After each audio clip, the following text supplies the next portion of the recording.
James Hunt for the untouchable true school sports. Let's go, baby. Bow! Be careful what you wish for because it can become a reality. Yeah. The untouchable True School Sports Empire proudly presents something the boxing game's missing. Hey, what's going on? It's your boy BT, and I came here to talk some boxing with the thousands of True School Sports subscribers. All right, so I wanted to come and give my thoughts on Shakur Stevenson, Josh Padley, and just all things related to Shakur Stevenson, because there's a lot to unpack. As far as Shakur Stevenson versus Josh Padley, I mean, it went pretty to script. I'm so thankful, honestly, that Shakur Stevenson stopped Josh Padley, because I did say if he didn't stop Josh Padley, I was going to come on here and say he got exposed, even if he won 12-0. So I'm glad that I don't have to come on here and do that. So thank you, Shakur, for that. It was pretty routine stuff, you know. I feel like Shakur Stevenson, I saw Shakur Stevenson spar one time in 2022, and he was kind of working. When I saw him spar at Top Rank Gym, he worked exclusively out of the pocket, going to the body, and this fight kind of looked like one of those sparring sessions that I seen at Top Rank Gym. You know, just look, we know he's not a big puncher. We know he's got brittle hands, but he's a smart enough fighter to know that you know, you tap that body enough times the wrong way. Doesn't matter how soft of a puncher you are, you can break your opponent down. So he did that, and he did what he was supposed to do against Josh Padley, and he even acknowledged that much in his interviews, you know, that he did what he's supposed to do. He's not over here acting like he beat some pound-for-pound fighter, because he knows that he did not do that. So credit to him for doing what he needed to do. As far as Josh Padley, credit to him for taking the fight. You know, it's been very well documented, his journey in boxing to this fight, being an electrician. And, you know, he was putting solar panels on a house on Tuesday. And by Saturday, he's fighting Shakur Stevenson for the WBC title. So I give him his credit in the fight. You know, obviously, he was clearly outgunned and outclassed in damn near every department. There was a massive skill gap. But even when he got knocked down, he kept going. He gave his best efforts, which is all you can do in the boxing ring and in life. And, you know, he even got off some nice little shots on Shakur Stevenson on the inside here and there. So I think going 9 rounds with one of the top fighters in the world should serve him well.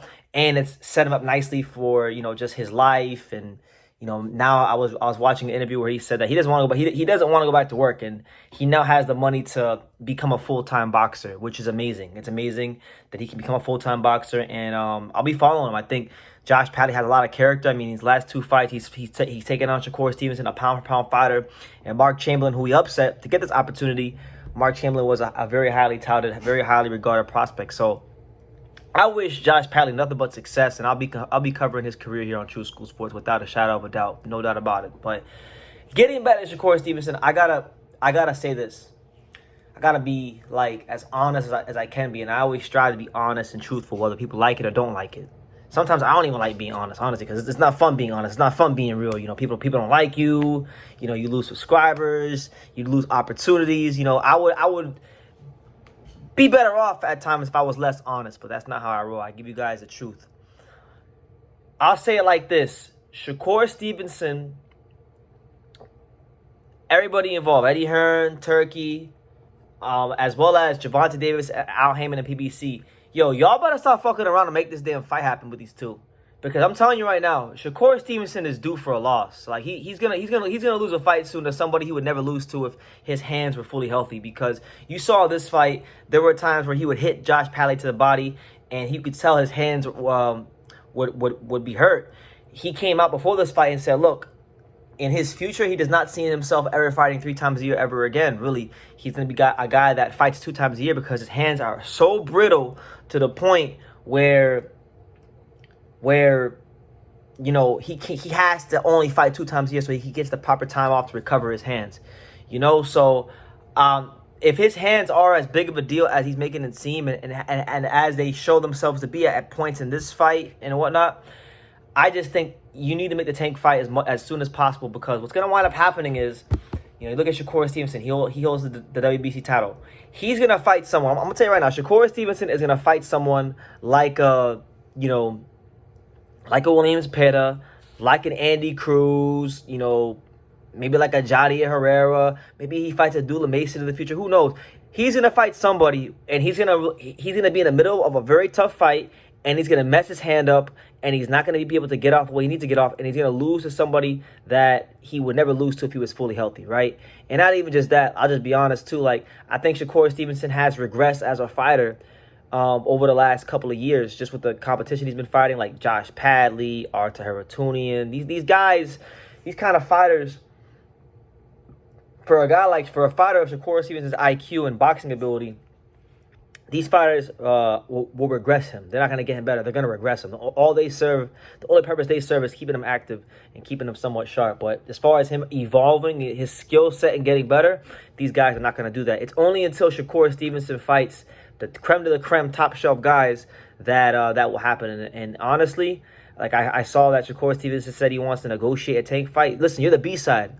If I'm Shakur Stevenson right now, if your hands are as brittle as you say they are, I'm not. Listen, whatever is a somewhat fair offer, I'm taking it. I'm taking it. You know, take the damn, because the way he's talked over the years, he should believe in himself to beat Tank. Honestly, they need to go ahead and do this fight, because he's gonna fight somebody that's not really on his level, and he's gonna wind up losing to them because his hands are brittle, and you know, it just is what it is. Like, you can't control that aspect of it. He's got brittle hands, and I think not even just for him. You know, you don't know what could happen. Tank's fighting Lamar Roach. I think Tank should beat the brakes off Lamar Roach, because I don't think Lamar Roach is really a dangerous fighter at 135. But Lamar Roach is very dangerous.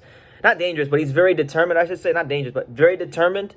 And you know, he is a world champion, so you got to give him his respect. He's made it to a certain level in boxing, and he's very hungry. So maybe if Tank has let down, maybe he loses this fight next weekend. You never know. I don't think he will, but you never know. So I just think, look, these guys have been mentioned for years fighting each other, and I think Shakur Stevenson needs to be the guy that maybe makes the compromises to fight Gervonta Davis. You've been saying for a while, like even on Shakur Stevenson's Twitter account, he has a tweet on his Twitter account that's pinned to the top. That's where he tells some fan or somebody he was arguing with that if I fight your favorite fighter, tell them to bet their house on it and they'll lose everything, right? That's literally on his Twitter. So if Shakur Stevenson, I believe he believes in himself. If he believes in himself, he should not make negotiations hard. He should take and fully accept his position as the B-side fighter, because if he beats Gervonta Davis, the amount of money he will lose in compromising that fight will more than be made up for when he is defeated Gervonta Davis and became one of the faces of boxing and one of the biggest names in the sport. So my thing right now is I feel like we're in the 11th hour of this fight happening, and it's time to nut up or shut up from both of them, especially Shakur, honestly.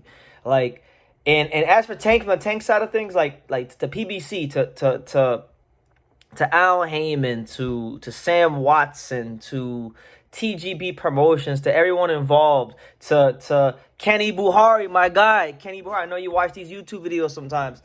Listen, y'all need to stop messing about, and y'all need to do the Tank Davis versus Shakur fight quickly and swiftly, because I'm telling you right now, Shakur is going to lose a fight to somebody he's not supposed to lose to if you guys keep marinating this, in my opinion. So that's where I'm at. I like Shakur Stevenson. Been a fan of him for a long time, before most people even knew who he was. I interviewed him before the Olympics, but I can't deny what my 4 eyes are seeing. I mean, I got to go to the eye doctor. I have to get a new prescription soon, but my prescription still works well enough to see that Shakur Stevenson is a deteriorating fighter who is not getting better. And this opponent selection, whether it is or it isn't his fault, is not helping him either evolve as a fighter. So, yeah, hopefully this, like, mid to late part of this year needs to be when this fight happens, because any longer and Shakur is going to lose a fight that he shouldn't lose. So leave your comments down below. Make sure you guys take the time to subscribe. And like I say in every single one of these videos, you can love me or you can hate me, but I'm just a kid from Dang. So until next time, take your edge. Thank you for watching another video on the untouchable True School Sports Empire. For more great boxing content just like this, make sure you guys click right over here. Keep watching my boy BT put on the best interviews out here.